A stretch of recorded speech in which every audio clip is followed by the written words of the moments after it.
अस्सलामुअलैकुम एवरीवन। आज हम बनाएंगे ये बेटर देन क्रम्बल कुकीज़। ये रेसिपी बिल्कुल परफेक्ट बनी थी, जिसमें कुकीज़ हमारे बाहर से क्रिस्पी और अंदर से च्यूई थे। इसके लिए हमें जो भी इंग्रेडिएंट्स चाहिए मैंने कैप्शन में मेंशन कर दिए हैं। यहाँ पे मैं आपके साथ कुछ टिप्स शेयर करूँगी जिनको आपने बहुत गौर से सुनना है। जब मैंने पहली दफ़ा कुकीज़ बनाई थी तो उसकी डो बिल्कुल परफेक्ट बनी थी, लेकिन मैंने कुछ मिस्टेक्स की थी जिसको अगर आप नहीं रिपीट करेंगे तो बिल्कुल परफेक्ट कुकीज़ बनेंगी। टिप नंबर 1, हमने जितने भी ड्राई इंग्रेडिएंट्स लेने हैं हमने उनको सिफ्ट कर लेना है, उनको अच्छे से हमने छान लेना है। लेकिन जो यहाँ पे ब्राउन शुगर है मैंने उसको दरदरा पीस लिया था और उसको बहुत फाइन नहीं किया था। मैं यहाँ पे इस ब्रांड की ब्राउन शुगर यूज़ करती हूँ और ब्राउन शुगर यूज़ करना बहुत ज़रूरी है। जो मैंने पहली दफ़ा कुकीज़ बनाए थे उसमें मैंने सिर्फ वाइट शुगर यूज़ की थी। वाइट शुगर आपकी कुकीज़ को क्रिस्पी बनाती है, लेकिन ब्राउन शुगर उनको चूई और गुई सा टेक्सचर देती है अंदर से, जिसकी वजह से आपके कुकीज़ बिल्कुल ऑथेंटिक बनते हैं। ये ब्राउन शुगर है जिसको मैंने पीस लिया था। अब हम तमाम तर ड्राई इंग्रेडिएंट्स को इसमें मिक्स करेंगे। ड्राई इंग्रेडिएंट्स को ऐड करने के बाद मैं इसमें हाफ कप बटर ऐड करूँगी। ये मेल्टेड बटर था जो मैंने घर पे ही बनाया था। बटर ऐड करने के बाद मैं बिल्कुल थोड़ा सा वनीला एसेंस इसमें ऐड करूँगी और उसके बाद हम इसको अच्छे से मिक्स कर लेंगे। इन कुकीज़ की सबसे अच्छी बात यह है कि इसके लिए आपको किसी किस्म का बीटर या फिर ब्लेंडर की ज़रूरत नहीं पड़ती। आपने हाथों की मदद से ही अच्छे से नीट करके इसको प्रिपेयर कर लेना है। बटर के साथ ड्राई इंग्रेडिएंट्स को अच्छे से मिक्स करने के बाद मैं इसमें अंडा भी ऐड कर दूंगी और उसको भी हम अच्छे से गूंद लेंगे। अगर आप सेम रेशो यूज़ करेंगे तो आपकी डो में कोई प्रॉब्लम नहीं होगा। हाँ, अगर फिर भी आपको कोई एडजस्टमेंट करनी हो, जैसे अगर आपकी डो बहुत रनी हो जाए तो आप उसमें मैदा और ऐड कर सकते हैं। इसी तरह अगर बहुत हार्ड हो जाए तो आप उसमें बटर डाल के अपनी डो को एडजस्ट कर सकते हैं। अब यहाँ पे मैंने डार्क चॉकलेट इसमें ऐड कर दी है और उसको अच्छे से मिक्स कर लिया है। ये देखिए हमारी परफेक्ट डो बन के रेडी है।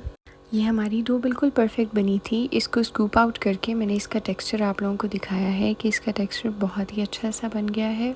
ये थोड़ी हार्ड होती है, बहुत सॉफ्ट नहीं होती। अब हम इसके बॉल्स बनाएंगे और फ्लैट कर लेंगे। फिर दरमियान में हम मिल्क चॉकलेट को ऐड करेंगे। आप यहाँ चाहें तो अपनी मर्ज़ी का कोई भी चॉकलेट स्प्रेड या फिर किसी भी चॉकलेट का चंक इसके मिडल में रख सकते हैं। उसके बाद हमने ऊपर से फिंगर्स की मदद से इसको शेप देके लॉक कर देना है और इसी तरह हम सारे बॉल्स को प्रिपेयर कर लेंगे।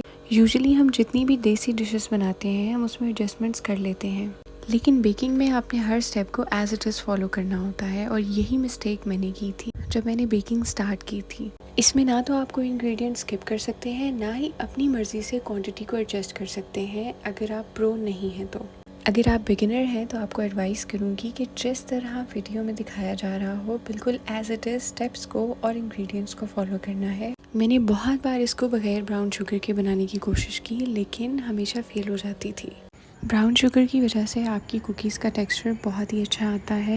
यहाँ पे मैंने डेयरी मिल्क के चंक्स लेके उसको दरमियान में प्लेस कर लिया था, लेकिन अगर आप कोई भी स्प्रेड यूज़ करेंगे जैसे नटेला वगैरह तो उसके लिए आप पहले चॉकलेट स्प्रेड को स्कूप आउट करेंगे, उसको उनके बॉल्स बनाएंगे, अच्छे से फ्रीज़ करेंगे और उसके बाद ही इसके दरमियान में प्लेस करेंगे। यहाँ पे कुकीज़ बन के रेडी हैं। अब सबसे इम्पॉर्टेंट स्टेप है, हमने इनको कम से कम 1 से 2 घंटे के लिए फ्रिज में रखना है ताकि जो फैट्स हैं वो सैचुरेट हो जाएं अच्छे से। जब मैंने फ़र्स्ट अटैम्प्ट की थी कुकीज़ बनाने की तो मैंने बॉल्स बनाने के साथ ही उनको बेक कर दिया था, जिसकी वजह से वो बिल्कुल मेल्ट हो गए थे और एक लिक्विड टेक्सचर बन गया था। इसलिए बहुत ज़रूरी है कि आप अपने फैट्स को अच्छे से सैचुरेट करें।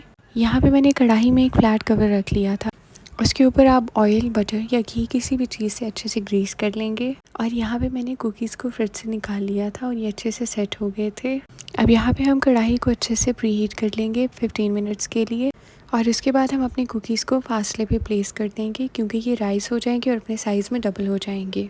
यहाँ पे 15 मिनट्स गुजर गए थे और मैंने लिड को रिमूव करके देखा और हमारे कुकीज़ अपने साइज़ में डबल हो गए थे, लेकिन हमने अभी स्टिल इनको थोड़ा सा टाइम मज़ीद देना था ताकि ये अच्छे से पक जाएं। मैंने 10 मिनट्स के लिए इनको कवर कर दिया। अब फाइनली 30 मिनट्स के बाद हमारे कुकीज़ बन के बिल्कुल रेडी हैं। जब आप प्लेट को रिमूव कर दें तो आपने फ़ौरन से कुकीज़ को उठा के किसी प्लेट में नहीं निकालना, बल्कि इनको ठंडा होने देना है तकरीबन 5 से 7 मिनट, क्योंकि इस पॉइंट पे कुकीज़ बहुत सॉफ्ट होंगे। अगर आप फ़ौरन उठाएंगे तो टूट सकते हैं, इसलिए आपने इसको 5 से 7 मिनट के लिए रेस्ट देना है ताकि इनकी बेस अच्छे से हार्ड हो जाए। ये रेसिपी एक दफ़ा ट्राई करें, आई एम प्रिटी श्योर ये आपको डिसअपॉइंट नहीं करेगी। And these cookies are so much better than crumble cookies. इसकी बेस बिल्कुल परफेक्टली गोल्डन ब्राउन हुई थी। अगर आप दिए गए टाइम से ज़्यादा के लिए इसको बेक करेंगे तो हो सकता है कुकी बेस जल जाए।